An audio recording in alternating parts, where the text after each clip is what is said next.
e nessa edição vocês conferem a entrevista que eu fiz com o Rick Ferreira, que é um dos grandes guitarristas do Brasil. Só para você ter uma ideia, no seu currículo tem trabalhos com o Belchior, tem Zé Ramalho, tem Erasmo Carlos, com quem ele trabalhou mais de 30 anos, né? Tocando, fazendo show, gravando e tal. Quem mais? Tem Caetano Veloso. Enfim, a lista é grande, eclética e rica. Porém, apesar de tudo isso, a principal fatia da sua carreira foi a com o Raul Seixas, porque afinal de contas, com o Raul ele gravou desde o disco Guita, de 74, até o A Panela do Diabo, de 89, que foi o último disco do Raul. Ou seja, ele gravou praticamente todos os discos do Raul, exceto por um ou outro ali do comecinho dos anos 70, né? E, aliás, é o trabalho com o Raul que o projetou e eternizou seu nome. Para quem não se lembra, naquela música Quando Acabar o Maluco Sou Eu, antes do solo, o Raul fala: vai lá, larga Rick. Esse Rick é o mesmo, é o Rick Ferreira, é esse cara mesmo, esse guitarrista de mão cheia, aliás é um multi-instrumentista, né? É um cara que merece a nossa devoção, nosso respeito, porque não é para muitos não o que ele fez e faz, né? Afinal de contas ele continua produzindo. Bom, a nossa entrevista eu balizei em 2 discos que eu considero interessantes do ponto de vista de fechamento de ciclo, né? O primeiro deles é o Mata Virgem, de 78, que foi um trabalho que fugiu ali aquele rock que ele vinha fazendo, aquele rock ácido, de pegada, né? Então é um trabalho cuja sonoridade fugiu disso e acabou explorando sonoridades como baião, forró, disco music, né? Que estava em alta naquela época, no final dos anos 70. Enfim, ele fechou aquele ciclo que ele começou ao longo dos anos 70 e acabou abrindo uma vertente, ali, um percurso que ele seguiria nos anos seguintes, né, nos trabalhos seguintes. E é um disco interessante, porque em 78 ele teve um problema sério de pancreatite, que aliás seria o começo, né, do problema de saúde que acabaria evoluindo ao longo dos anos e culminando com a sua morte em 89, né? Então, com esse problema que ele teve, ele acabou indo se refugiar numa fazenda lá na Bahia, né, para ficar de molho ali, dar uma recuperada, né? E ali ele acabou começando a escrever esse álbum. Então é um álbum atípico. Aliás, é o disco que guarda as últimas parcerias dele com o Paulo Coelho. Parceria essa, né? Raul Paulo Coelho, que produziu grandes pérolas do rock and roll nacional. E esse disco ele guarda as últimas canções dos dois. O segundo disco é o A Pedra do Gênesis, de 88, e é um disco que fecha o ciclo Raul Seixas solo, porque esse foi o último trabalho dele, antes do Panela do Diabo, e é um trabalho que fecha ali a sua discografia solo de uma maneira até um tanto tocante, porque quando você escuta esse disco, você percebe um Raul Seixas sem vigor, com pouca força para cantar, né? É um disco que soa diferente. Então a gente balizou o papo em cima desses 2 trabalhos e eu parti perguntando para eles sobre o processo de trabalho deles, né? Como é que eles trabalhavam, porque eles compuseram muito pouco, mas eles arranjaram bastante música, eles tinham uma química muito legal, o Raul confiava bastante nele, né? Aliás, ele ficou conhecido carinhosamente como fiel escudeiro do Raul Seixas.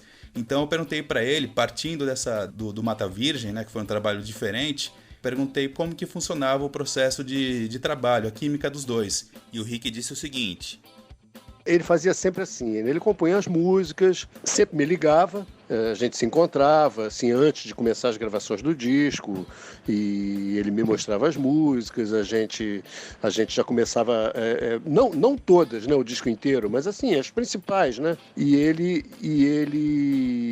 a gente passava algumas músicas, assim, as que seriam as músicas que ele dava uma atenção especial, a gente sempre preparava já alguma coisa antes, né? A gente se encontrava na casa dele, ou até lá em casa também, enfim. E nesse disco, curiosamente, isso não aconteceu. Talvez tenha sido o único disco, né, que a gente não preparou assim antes. Até o disco da Copacabana, o primeiro, o Alba Piluba, né, que eu produzi, ele também estava internado, ele estava morando em São Paulo, então a gente até fazia isso, mas depois das sessões de gravação, por exemplo, a gente fazia a sessão de gravação e depois a gente se encontrava lá na clínica mesmo, onde ele estava internado, e já preparava o que a gente gravaria no dia seguinte, né? Já elaborava alguma coisa, eu dava uma cifrada nos arranjos e tal. Mas nesse disco do Mata Virgem, excepcionalmente, isso não aconteceu. Agora, esse disco também é um disco que o Raul se voltou mais para coisas do baião, né, do forró, tanto que eu usei também viola caipira nesse disco.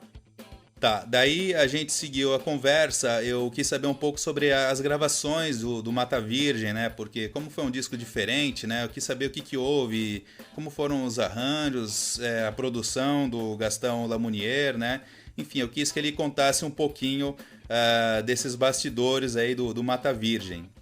Quando o Raul chegou no estúdio, tava lá a galera que ia gravar o disco, né, que era o Claudinho Stevenson, o Paulo César, o Dade Carvalho gravou esse disco também e o Jamil Joanes também. Eu não me lembro de qual o primeiro dia de gravação, eu não me lembro se era o Jamil ou se era o César. Eu acho que era o César. Né? De bateria, o Jorginho Gomes participou também desse disco, o Pedrinho, que gravou 10 Mil Anos inteiro, né? O Paulinho Braga e o Gustavo Schroeter da Cor do Som, que está comigo também na faixa no Trem das Sete, lá no Água Viva e no SOS, né? do disco, foi a primeira gravação do Raul que eu fiz. Quando o Raul chega no estúdio, ele não me vê. Porra, eu não estava no estúdio, né? Eu não sabia, né? Marcou o estúdio e ninguém me avisou, porra, né? E aí o Raul chega lá e a galera toda lá no estúdio, né, afinando lá, passando som de bateria e tal. E o Raul, a primeira coisa que perguntou foi por mim, né? Falou, pô, cadê o Rick, né?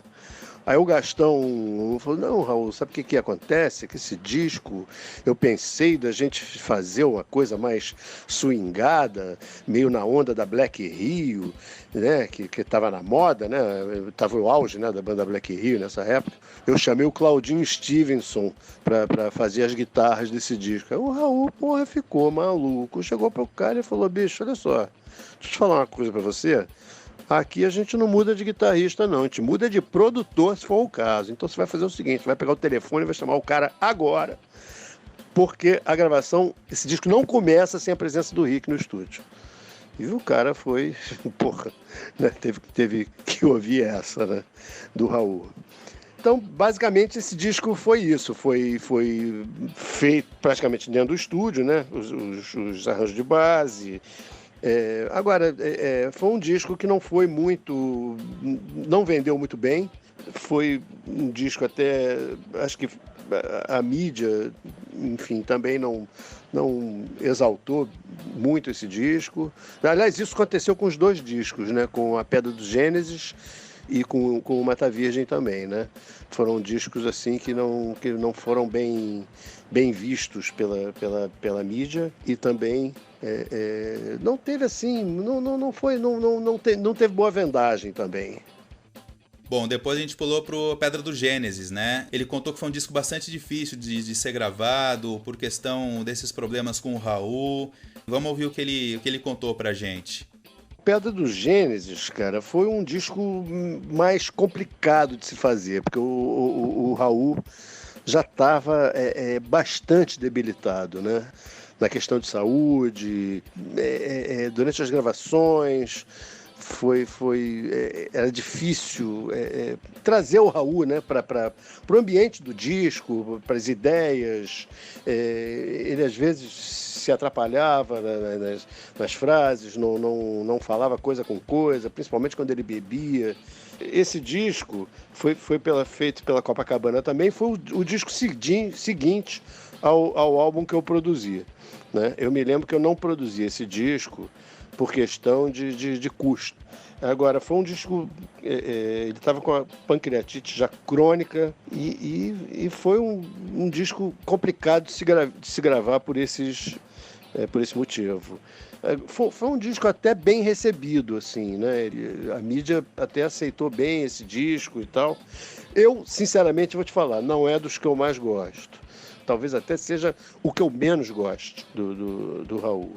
E nessa época ele também estava separando, né, logo depois do disco, ele separou da Lena, né? A Lena foi a mulher dele que estava casada com ele quando a gente estava gravando o Alba Piluba, né? E foi um disco também complicado, pós-lançamento, ele não saiu em turnê, né, nesse disco, ele estava muito debilitado, né, já de saúde, e foi nesse mesmo ano que o Marcelo pegou ele para fazer aquela turnê que eles fizeram.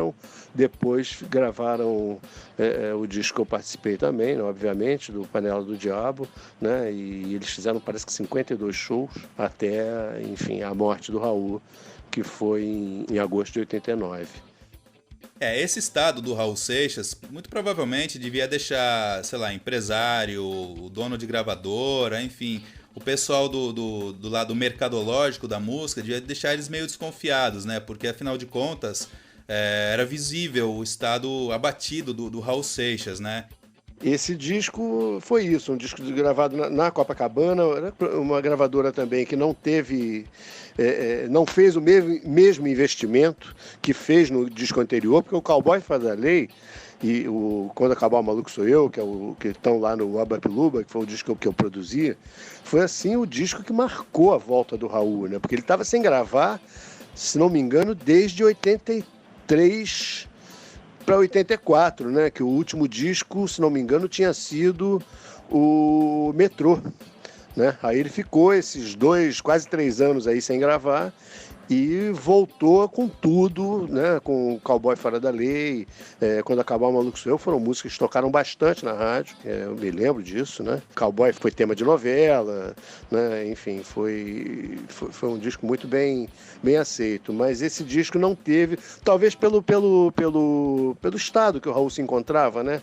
De saúde, acho que a gravadora não quis apostar, porque estava complicado, o Raul já estava complicado, até dentro do estúdio a gente sentia isso, tinha dia que ele não ia, isso já tinha acontecido antes, né? No Alba Piluba, teve dia que ele estava em tratamento, ou dia que ele pedia para o cara, do motorista da Copacabana, parar num bar, ele bebia, já chegava, alucinado no estúdio, aí era um dia perdido de gravação, e isso no Pedra do Gênesis aconteceu também bastante, só que pior, né? Porque quando a pessoa chega nesse estágio, a piora você vê assim de um mês para o outro, né? Enfim, isso aconteceu com esse disco, quer dizer, ele já estava muito mais debilitado na gravação do Pedra dos Gênesis, enfim, e foi daí para pior, foi aquele caminho sem volta, né? Que a gente já sabia que ia dar nisso. Mas, enfim, foi um disco, até onde a gente pôde se dedicar, foi um disco muito bacana de se fazer. Os arranjos ali que tem são meus e do Miguel Cidras, né? Nós fizemos todos os arranjos do disco. Algumas coisas foi ele, outras coisas que fui eu. Por exemplo, Não Quero Mais Andar na Contramão, Check-up, foi arranjo meu. Inclusive, essas duas músicas vieram do disco Alba Piluba, que tem aquela história da censura, né? Essas músicas foram censuradas porque falam de droga, aí a censura entendeu que era apologia à droga e citava nome de remédios controlados também, então vetaram essas duas músicas. E por causa disso surgiu o Canceriano Sem Lar, né? Quando essas músicas foram vetadas, o Alba Piluba ficou com 8 músicas. Então o Raul compôs Canceriano Sem Lar na minha frente, né? Quando eu fui lá na clínica levar a notícia para eles que essas músicas tinham sido vetadas pela censura. Então nós não regravamos essas duas músicas, né? São gravações que eram para ter entrado no Alba Piluba e que ficaram tão boas que entraram no Pedra do Gênesis a mesma gravação. Não foi mexido em nada. E, aliás, como o Diabo Gosta também. Foram essas três faixas que era para ser do Alba Piluba e que acabaram entrando no Pedra do Gênesis. Já era o declínio do Raul, né? A gravadora já largou de lado, não investiu. Também não tinha muito dinheiro, uma gravadora que também era muito sem recurso, né? Claro, o disco é o que é hoje por tudo que acontece com o Raul nos dias de hoje, que o cara virou um mito, então tudo que ele faz hoje vira um mito também, né? Eu, sinceramente, é o que eu menos gosto. Tirando algumas músicas ali, não querer puxar pelo meu lado, mas Check-up, Não Quero Andar na Contramão, Lua Bonita, Areia da Ampulheta também, que é uma música maneira assim também, mas outras assim eu não curto muito.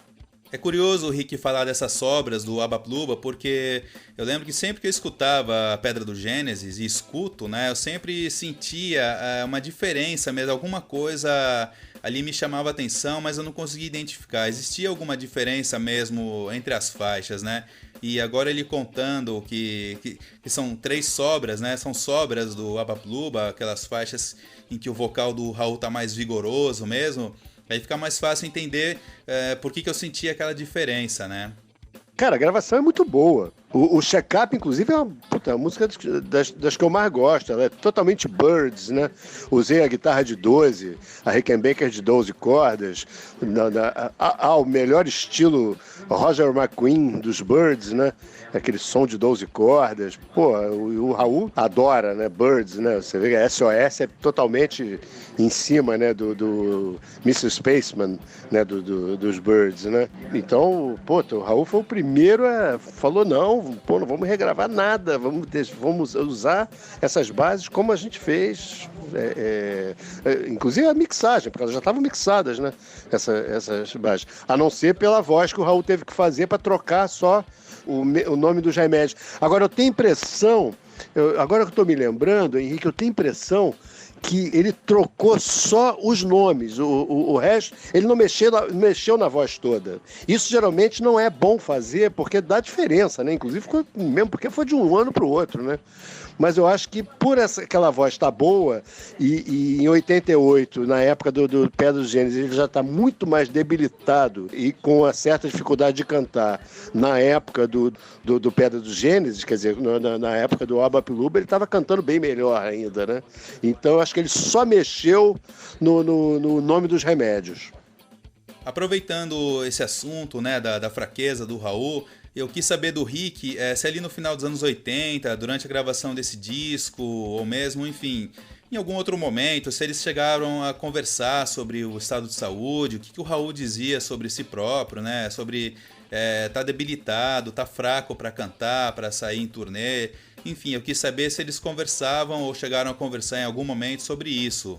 Ele nunca se abriu comigo em relação a isso, porque, cara, eu acho que a pessoa, quando chega num estágio desse, como o Raul chegou, é aquela pessoa que ele, na cabeça dele, assim, não, eu não sou alcoólatra, eu paro a hora que eu quiser, entendeu? Como a maioria, cara, porque não adianta você querer levar a pessoa para fazer um tratamento, entendeu? Se a pessoa não se der conta e não quiser ir, cara, a pessoa tem que ter a consciência, assim, cara, eu tô fudido, vou morrer desse negócio, entendeu? Então eu tenho que me tratar, porque senão eu vou, eu tô a um passo da cova, meu irmão, sabe? Agora, eu acho que o Raul, cara, ele não se dava tanto essa conta, assim, pelas conversas, entendeu? Pelos planos, entendeu? Não, quando o disco sair, vamos sair em turnê, vamos... E você conversa com a pessoa, assim, mas você olhando aquilo, assim, falei, caralho, bicho, o Raul não tem a menor chance, cara, nem mal consegue segurar uma guitarra, como é que o cara vai subir num palco, cara, pra cantar? Né? Quer dizer, ele não tem condição mais para isso. E a gente concorda, não, Raul, claro, lógico, bicho, quando o disco sair, vamos fazer, vamos acontecer e tal. Eu acho que ele não se dava conta, cara, da dificuldade que ele já tinha com a dicção, sabe, de articular certas palavras. Cara, você pega lá o século XXI, cara. Século XXI do Panela do Diabo. Pega o Carpinteiro do Universo. Eu fico com uma pena de ouvir, cara, isso, porque, sabe, são músicas lindas, são das duas que eu mais gosto do século XXI. Aliás, na minha opinião, são as duas melhores do disco. E dá pena de ouvir, sabe? Me faz até mal, assim, porque, sei lá, me deixa triste, sabe? Assim, uma certa vontade de chorar quando eu escuto o Raul cantando no Painel do Diabo. Músicas maravilhosas e ele cantando, assim, aquela dificuldade, cara, realmente é triste. O assunto performance é realmente um ponto, é uma característica do A Pedra do Gênesis, muito mais do que uma música ou outra ter virado hit. Eu acho que A Pedra do Gênesis, e até mesmo, acho que até pior ainda, é A Panela do Diabo nesse quesito performance, né? É realmente tocante ouvir o Raul ali fraco cantando e comparar com aquele Raul que a gente se acostumou a ouvir dos anos 70 e na primeira metade dos anos 80, ou até um pouquinho mais, vai até o Abapluba, que ele ainda tinha força para cantar, vigor, né? Pedra do Gênesis, o Raul já não estava mais cantando, cara. Ele já estava quase como ele tá no Painel do Diabo. Cara, o Painel do Diabo, eu vou te falar, é um disco que eu não gosto de ouvir. Não é que eu não goste, entendeu? Me deprime um pouco. Cara, o Raul cantando, você vê, mal ele consegue articular as sílabas, cara. Ele cantando Carpinteiro do Universo, que é uma música tão bonita, bicho, pra mim foi uma das melhores músicas que o Raul já fez na vida, cara. É uma das que eu mais gosto da vida que o Raul fez, foi Carpinteiro do Universo. Tá muito debilitado. O Pedra dos Gênesis, cara, ele já tava quase que assim. Você vê uma certa diferença no Como o Diabo Gosta, No Song, né, que eu Não Quero Mais Andar na Contramão, e o Check Up, porque foi do ano anterior. Agora, puta, as outras músicas do Pedra do Gênesis eu acho bem crítico. Rick, Mata Virgem e A Pedra do Gênesis, o que falar sobre esses discos? O que você acha? Os dois discos assim que eu menos curto do Raul é o Pedra do Gênesis e o Mata Virgem. Os outros, cara, puta, eu adoro todas as faixas, todas. É isso, pessoal, e esse é o final da primeira parte da entrevista com o Rick Ferreira.